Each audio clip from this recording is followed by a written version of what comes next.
ఎవరు కావాలి నీకు? వెండి, బంగారమా, ఐశ్వర్యమా, మనుషుల ఘనత? కలవడా?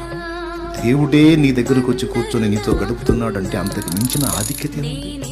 దేవుడు మన దగ్గరకు వచ్చి మనతో వ్యవహారం నడపటం, మనతో గడపటం అనేది ఈ భూమి మీద మనుషులకు అర్థం కాకపోవచ్చు గాక, విశ్వమంతా నిన్నొక ఘనమైన వ్యక్తిగా గుర్తిస్తారు.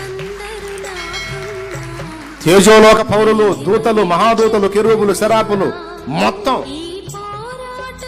ఈ భూమి అంతా, భూమిలో ఉన్న వ్యవహారం ఎంత, ఇక్కడ నిన్ను మనుషులు పట్టించుకోకపోయినా విశ్వమునకు అధిపతి అయిన వాడు నీ దగ్గర వచ్చి కూర్చొని వెళ్తున్నాడంటే, ఒక ముఖ్యమంత్రి మన ఇంటికి కోరుకొని వచ్చాడంటే ఇక మన కాళ్ళు నిలబడవు.